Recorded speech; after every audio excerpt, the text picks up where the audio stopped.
Our greatest opportunities lie in transition.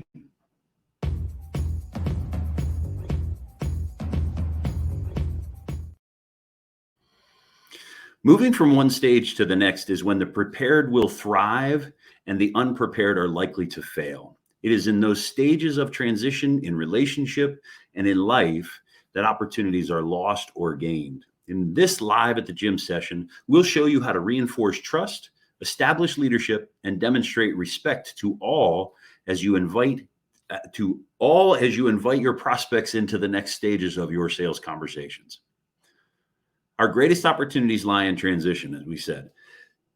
3 times this week, I have had to stop someone from selling. I've been in conversations, they've been selling me ideas or selling me products and services or next steps, and they've got the sale. I'm bought in, I'm engaged, I'm ready to move forward with them.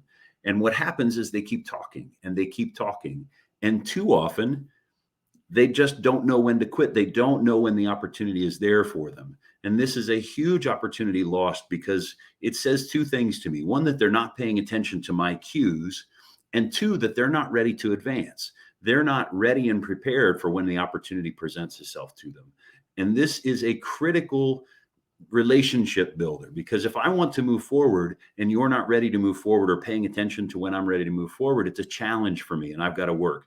And very often what happens in conversation, especially in sales conversations, is that your prospect is ready and they've given you cues and you keep selling and you keep selling and their trust goes down and they want less and less to continue to work with you and you've missed your opportunity.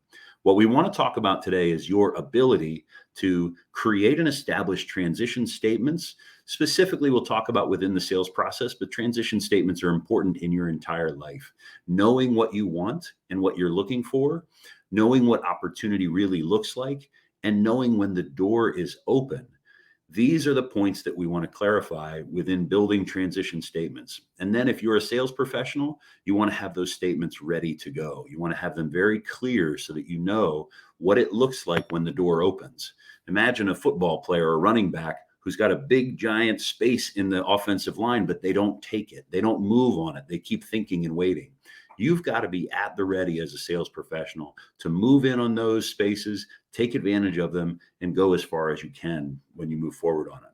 So let's talk about transition statements in general first, what they look like and how you can take advantage of them.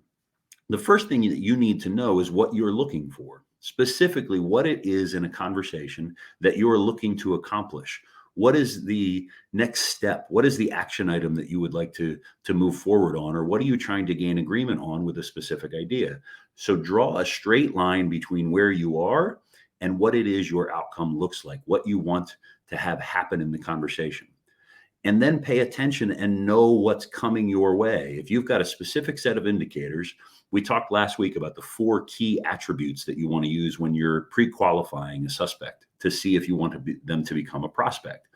If you know and you have acquired those 4 key attributes, meaning you've pre-qualified and they're ready to go, be ready to take that next step. So be prepared of what the opening looks like for you. Know when to move and don't overstay your welcome. And be prepared to execute on that. And that's what we mean when we say transition statements. The transition statement is your move from one part of the conversation to the next. We'll talk a little bit about the sales stages in a moment, but it's really clear. We want you to be really clear on what that step looks like, to know what the outcome is when you gain enough information, and then to invite your prospect into the next stage in the sales process. So let's walk through a specific example of what this looks like in transition statements. So it's the ask to move to the next stage. Let's say we're in stage 1, the pre-qualification stage, and we're having a discussion about that. And we move from, and I know I'm talking to the decision maker. I know that they've got a problem that I think I can solve. I've got an idea that they've got a problem, and that there's a budget involved, and I have a sense that they're ready to move on that. Well, those are my key indicators to let me know that I want to move forward into the next stage. So let's look at what we include in that process, in that transition statement. First of all, we want to be able to start with a level playing field. We want to identify our purpose. What does the purpose of the next meeting? What is the purpose of the next meeting as we go forward? What is the desired outcome? So if I'm inviting you into a meeting, I should know what that desired outcome looks like, right? The next step in creating that phase is the process. I should know what that meeting is going to look like. How are we going to run the meeting? Is it going to be a Q&A back and forth? In this stage, we're talking about the sales conversation. So we're looking at the discovery meeting. We're moving from a pre-qualification meeting, stage 1, into a discovery meeting in stage 2. And the third thing we want to have clearly identified is the time frame. How long will that meeting take? How much time do we need to set up for that meeting? Is it a 30-minute meeting or is it a 2-hour meeting? Being clear on these items gives you a specific ask. It gives you a specific target so that you know exactly what you're asking of that person and they know exactly what they're agreeing to. Don't be wishy-washy on it. Have clear objectives of what you want that to look like. So let's have a look at our pipeline map, just to give you an example of context of how this fits in. And keep that up for a second there. In stage 1, we talk about qualifying and building rapport. That is the pre-qualification phase where we understand we have a decision maker and they've got a problem we can solve and they've got a budget and they've got a sense of urgency. In other words, we know when they're ready to move. So that's the yellow bar across top. Stage 2 is the discovery and credibility phase. That's when we want to uncover what their needs are. We use a tool called the 4 Ps, which you can find in our library. The 4 Ps help you really uncover what the problem is, what pain it's causing, what the potential solution there is, and what that will mean to them personally. So you get an understanding of that. And when you have a good understanding of that, you're ready to move to what we have referred to as stage 3, proposing solutions.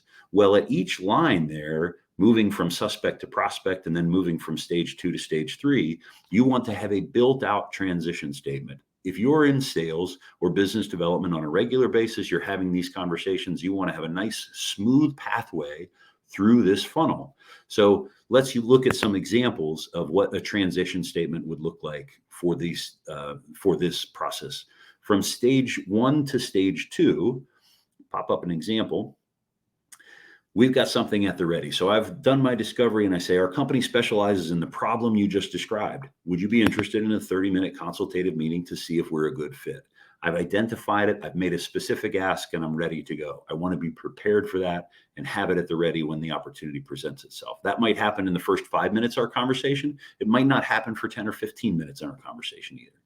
So then we move to stage 3. If we're ready and we've had a good discovery meeting, so that transition statement gets us from our stage 1 to stage 2. And now we've had a great discovery meeting and we recognize this is a good fit. I'd like to invite this person into our book of business. I'd like to do business with them.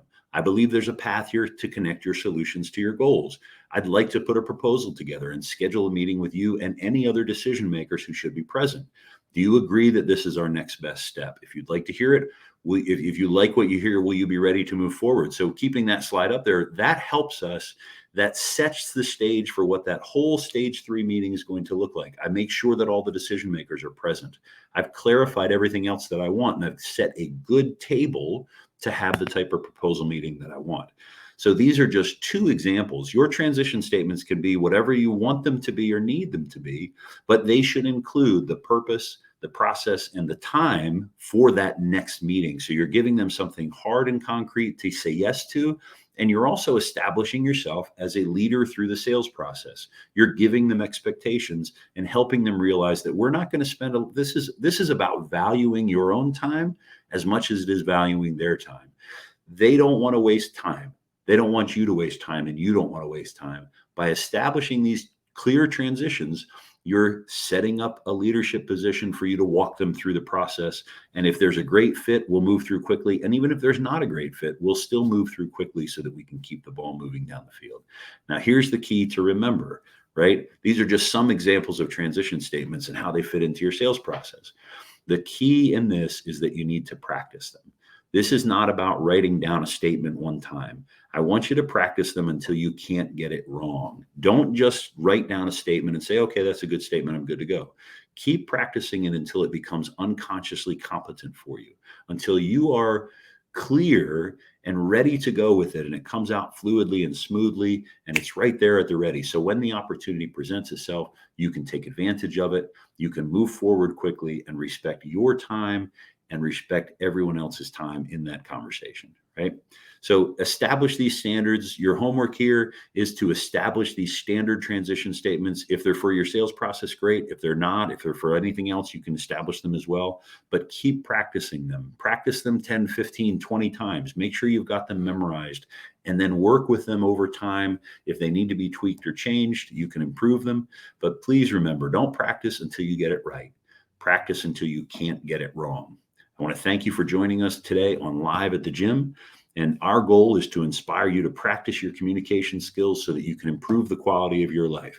Please make sure that you grab the playbook page from down below and like our page and subscribe to our YouTube channel, and stick with us every Thursday at 11:30. We will bring you more Live at the Gyms, and we'll see you at the gym.